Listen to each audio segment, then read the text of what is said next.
अस्सलाम अलैकुम दोस्तों। शायर जिन्नात नगरी के दो जिन्नों शायर और काराका की पुर इसरार कहानी। एक खैर का परतू था और दूसरा शर का मुजस्समा। दोस्तों, कहानी में आगे बढ़ने से पहले मेरी आप दोस्तों से गुजारिश है कि चैनल को सब्सक्राइब करें और बेल के आइकॉन को दबाएं ताकि आने वाली वीडियो का नोटिफिकेशन आपको बर वक्त मिले। सफ़र शुरू करने से पहले सोरामी ने मुझे बताया था कि हमें शारंगा कबीले में पहुंचने में 2 दिन लग सकते हैं, क्योंकि वो कबीला बहुत दूर है और रास्ते में भी कई ख़तरनाक कबीले आबाद हैं। हमें उन कबीलों से भी बचना होगा, क्योंकि उन कबीलों के बासी सरदार मटोशा को अच्छा नहीं समझते और उसके दुश्मन हैं। चूँकि सरदार मटोशा के पास काली ताकतें थी, इसलिए कोई भी उसका कुछ नहीं बिगाड़ सका था। बकौल सोरामी के मुमकिन है वह मुझे सरदार मटोशा समझकर मारने की कोशिश करे। मैंने उसे तसल्ली दी कि मैं जिनजाद हूँ, सरदार मटोशा के दुश्मन मेरा कुछ नहीं बिगाड़ सकते। यही वजह थी कि वह मुतमिन हो गई। हमारे घोड़े भी दौड़ते दौड़ते थक गए और उनके दौड़ने की रफ्तार में कदरे कमी आ रही थी। सुरामी ने मेरी तरफ देखते हुए कहा, घोड़े थक गए हैं, मैं भी बैठे बैठे थक गई हूँ। मेरा ख्याल है कि तुम भी थक गए होगे, इसलिए हमें कुछ देर आराम कर लेना चाहिए। हाँ ठीक है, मैंने उसकी बात की तायीद की। घोड़े को रोक लो। और इसके साथ ही उसने घोड़े की बागें खींचकर उसे रोकना शुरू कर दिया और यही अमल मैंने भी किया, तो दोनों घोड़े रुक गए। हम दोनों घोड़ों से नीचे उतर आए। हम इस वक्त एक घने जंगल में मौजूद थे। दूर दूर तक जी रूह का नामो निशान तक दिखाई ना दे रहा था। सूरज की रोशनी दरख्तों से छन छन कर जमीन पर पहुंच रही थी। करीब ही एक नदी भी बह रही थी। हमने घोड़ों को आज़ाद छोड़ दिया और वो घास खाने में मसरूफ़ हो गए, जबकि हम दोनों एक दरख्त के साए में बैठकर सस्ताने लगे। शायर दफ्तन सुरामी ने मुझे मुखातब किया। मैंने चौंक कर उसकी तरफ देखा। हाँ बोलो। उसने नशीली आंखों से मुझे देखते हुए कहा, तुम्हारा शुक्रिया। किस बात का? मैंने हैरान होते हुए पूछा। मुझे सरदार मटोशा से निजात दिलाने का। तुम पहले ही शुक्रिया अदा कर चुकी हो, मैंने उसे याद दिलाना चाहा। अब दोबारा शुक्रिया अदा करने की ज़रूरत नहीं है। सरदार मटोशा जालिम, सफाक और बेहिस इंसान था और फिर उसके पास काली ताकतें थी, इसलिए उसे मारकर मैंने सवाब का काम किया है। तुम सही कह रहे हो, वो खोए हुए लहजे में बोली। अगर तुम कबीले में ना आते तो शायद मैं कभी भी सरदार मटोशा से निजात ना पा सकती। मैंने हमकारी भरी। क्या तुम्हें भूख लग रही है? हाँ। मैंने असबात में गर्दन हिलाई और इधर उधर देखा, लेकिन यहाँ तो कोई फलदार दरख्त दिखाई नहीं दे रहा। मेरे पास खुश्क मेवे हैं, सुरामी ने ज़ेर लब मुस्कुराते हुए कहा, और फिर उसने अपने लिबास से एक जेब से छोटी सी एक पोटली निकाली और उसने उसे खोला तो वाकई उसमें खुश्क मेवे थे। उसने खुश्क मेवे मेरी तरफ बढ़ाते हुए कहा, लो खाओ। मैंने कुछ मेवे लिए और उन्हें खाने लगा। सुरामी भी मेवे खाने में मसरूफ़ हो गई। इस दौरान हमारे दरमियान खामोशी तारी रही। घोड़े भी बदस्तूर घास खाने में मसरूफ़ थे। मेवे खाने के बाद सुरामी नदी की तरफ बढ़ गई। उसने खुद भी पानी पिया और फिर घोड़ों को भी बारी बारी नदी से पानी पिलाया। मैं दरख्त के साए में बैठा ये देखता रहा और कुछ देर के बाद सुरामी वापस आ गई और मुस्तफसर हुई। क्या ख्याल है, अब चलें? हाँ चलो, मैंने उठते हुए कहा। हमें शाम से पहले किसी महफूज जगह पर पहुंचना होगा, सुरामी ने कहा, ताकि हम सुकून से रात गुजार सकें। क्या रास्ते में कोई गार है? हाँ, इस जंगल से आगे पहाड़ी इलाका है, सुरामी ने बताया। लेकिन वो बहुत दूर है, इसलिए कह रही हूँ कि हमें शाम होने से पहले ही उस गार में पहुँचना होगा। चलो फिर।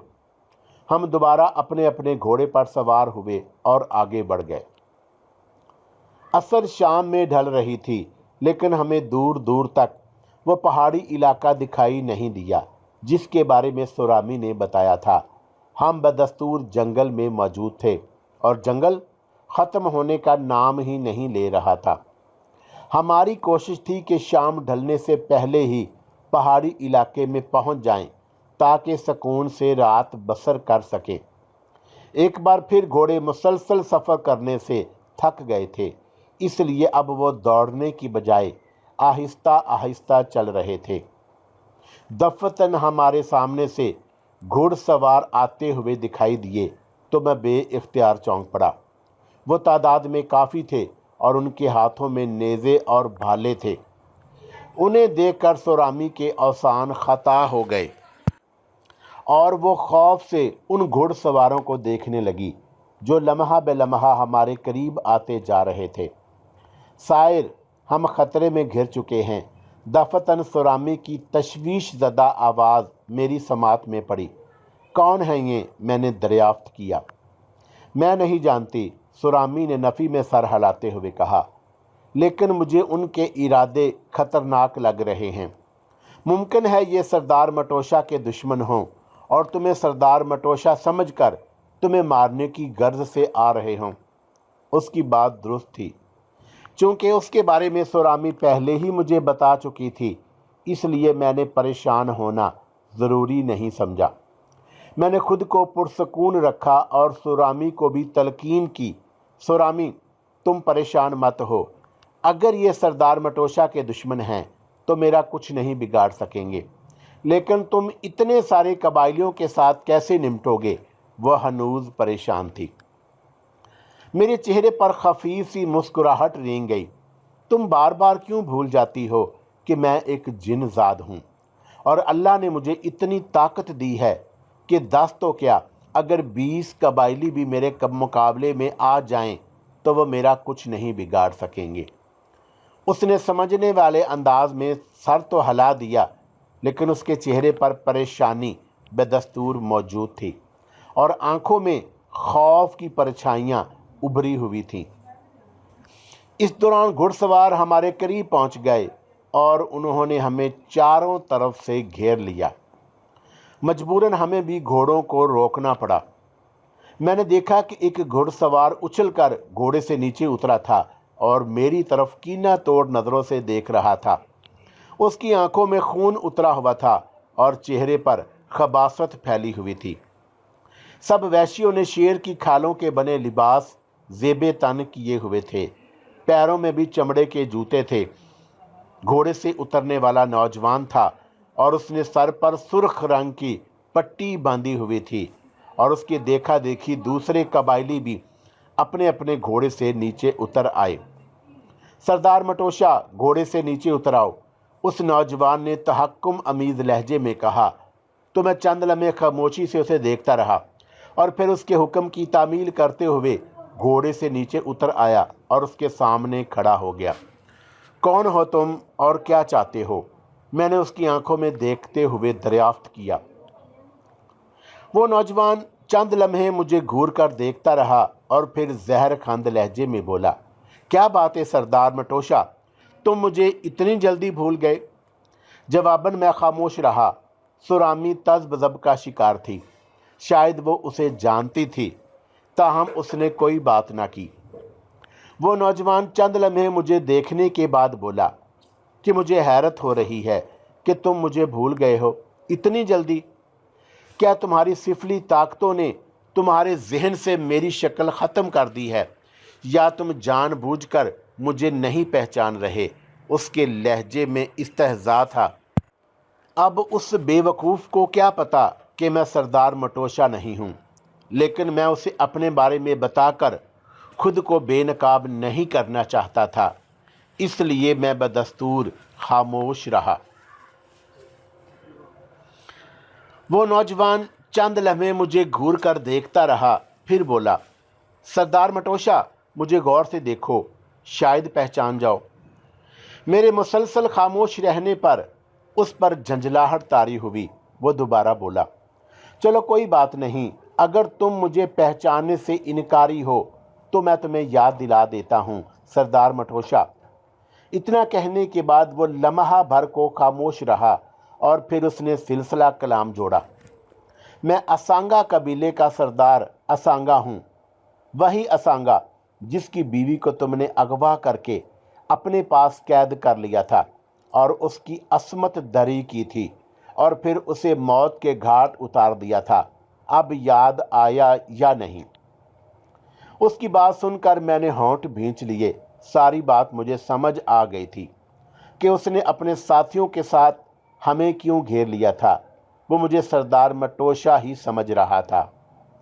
मैं जानता हूँ तुम्हारे पास सिफली ताकतें हैं, लेकिन आज मैं तुम्हारी किसी सिफली ताकत को कामयाब नहीं होने दूंगा। आज मैं तुम्हारा हश्र करूंगा कि तुम मरने के बाद भी मेरा नाम सुनकर कांपोगे। मैं काफ़ी दिनों से तुम्हारा इंतज़ार कर रहा था और मुझे यकीन था कि तुम शारंगा कबीले में जाने के लिए यही रास्ता इख्तियार करोगे। इसलिए मैं घात लगाकर बैठ गया और जैसे ही तुम यहाँ पहुँचे मैंने तुम्हें घेर लिया। अब तुम्हें मारने के बाद मैं तुम्हारी होने वाली बीवी को अगवा करके अपने कबीले में ले जाऊंगा और उसके साथ भी वही सलूक करूंगा जो तुमने मेरी बीवी के साथ किया था। वो इंतहाई नफरत अमीज लहजे में बोला तो मैं समझ गया कि उसके तेवर खतरनाक हैं। गुस्से की शिद्दत से उसका चेहरा भी सुर्ख हो गया और आंखों से शोले निकल रहे थे। मैंने गर्दन मोड़कर सुरामी की तरफ देखा तो वो खौफजदा दिखाई दे रही थी और गोमगो की कफियत में मुब्तला थी। मैंने आंखों ही आंखों में उसे इशारा कर दिया था कि वो खामोश रहे और उसने अपने सर को हल्की सी जुम्बश देकर तायीद कर दी कि वो मेरी बात समझ गई है और वो नहीं बोलेगी। मैं असांबा की तरफ मतवज्जा हुआ। देखो सांगा, मेरी बात गौर से सुनो। दरअसल मैं ये कहना चाहता हूँ कि, और उसने सुर्रत से मेरी बात काट दी और चिल्लाकर बोला, खामोश रहो सरदार मटोशा, मैं तुम्हारी कोई बात नहीं सुनूंगा। मेरी बात ना सुनकर नुकसान में रहोगे। इस बार मैंने गुस्से भरे लहजे में कहा, तुम्हारे लिए बेहतर यही है कि तुम मेरी बात गौर से सुनो। मैंने कहा ना, मैं तुम्हारी कोई बात नहीं सुननी। वो बदस्तूर साबका लहजे में बोला, तुम शायद वक़्त हासिल करके अपनी सिफली ताकतों को बुलाना चाहते हो। नहीं, मैं तुम्हें कामयाब नहीं होने दूंगा। असांगा, मैं फिर कह रहा हूँ, मेरी बात सुन लो। मैंने अपने अल्फाजों पर जोर देते हुए इंतहाई सर्द लहजे में कहा। खामोश। उसने हाथ उठाकर मुझे खामोश रहने का कहा और मैंने होंठ भौंच लिए। ठीक है असांगा, जैसे तुम्हारी मर्जी, मैंने बादल नाखवास्ता हथियार डालने वाले अंदाज में कहा। मुझसे जैसा सलूक करना चाहते हो कर लो, लेकिन याद रखो बाद में तुम्हें पछताना पड़ेगा। मेरे साथियों, सरदार मटोशा पर भालों की बारिश कर दो। असांगा ने मेरी बात नज़रअंदाज कर दी और चीख कर अपने साथियों को हुक्म देते हुए कहा, और दूसरे ही लम्हे सब कबाइलियों ने अपने अपने भाले सीधे कर लिए और फिर उसमें से कुछ कहता सब कबाइलियों ने अपने अपने भाले पूरी कुव्वत से मेरी तरफ फेंक दिए। सारे भाले बारी बारी मेरे जिस्म से टकराए और ज़मीन पर गिरते चले गए। असांगा और उसके साथी हैरान रह गए। भाले लगने से मेरे जिस्म पर एक खराश तक नहीं आई थी। मुझे मालूम है कि तुमने अपनी सिफली ताकत को बुला लिया है, इसलिए ज़िंदा बच गए हो, असांगा ने गुस्सीले लहजे में कहा, लेकिन मेरे हाथों से नहीं बच सकोगे। और ये कहने के साथ ही उसने आगे बढ़कर मेरी गर्दन दबोच ली। साथ ही उसने मेरी टांग पर लात भी रसीद करके मुझे ज़मीन पर गिरा दिया। मुझे उसके हाथों का दबाव कतई महसूस नहीं हो रहा था। वो अपना पूरा जोर सिर्फ कर रहा था और उसके मुंह से खरखराहटें निकल रही थीं। मुझे अपनी ये बेइज्जती बर्दाश्त नहीं हुई थी, इसीलिए मैंने असांगा को मज़ा चखाने का फ़ैसला किया। अगले ही लम्हे मैंने उसकी गर्दन पकड़ ली और उसके सर पर अपने सर की टक्कर मारी तो उसके हलक से दर्दनाक चीख निकल गई और उसने मेरी गर्दन छोड़कर अपना सर पकड़ लिया। यकीनन मेरी टक्कर ने उसके 14 तबक रोशन कर दिए होंगे। अगले ही लम्हे मैं उसे गर्दन से पकड़े पकड़े ही उठकर खड़ा हो गया। ये सूरत हाल देखकर उसके साथी मेरी तरफ बढ़े, लेकिन मैंने अपने अंगूठी वाला हाथ फिजा में बुलंद किया तो नारंगी रंग की रोशनी निकलकर तेज़ी से चारों तरफ फैलती चली गई और देखते ही देखते वो सारे कबायली ज़मीन पर गिरकर बेहोश होते चले गए। उधर मेरी गर्दन दबोचे रहने की वजह से असांगा की हालत खस्ता हो रही थी और खौफ व दहशत से उसकी आंखें बाहर को निकली हुई थी और खुले हुए मुंह से खरखराहटें निकल रही थीं। उसके सर पर एक और टक्कर मारी तो उसने चीख मारते हुए अपना सर थाम लिया और अगले ही लम्हे मैंने उसे फिजा में उछाल दिया तो वह उड़ता हुआ ज़मीन पर एक धमाके से गिरा और माही बेआब की मानद तड़पने लगा और कुछ ही लम्हों के बाद वो होशो हवास से बेगाना हो गया। चारों तरफ कबायली आलमे बेहोशी में पड़े हुए थे। मैंने हक धक से खड़ी सुरामा की तरफ देखा और कहा, चलो सुरामी, अंधेरा फैलने वाला है। सुरामी ने इस बात में सर हिला दिया और फिर हम दोबारा अपने अपने घोड़ों पर सवार हुए और घोड़ों को दौड़ाते हुए आगे बढ़ते चले गए। जब हम पहाड़ी इलाके में पहुंचे तो शाम का अंधेरा फैल गया था और चांद ने निकलकर अपनी रोशनी चारों तरफ फैला दी थी।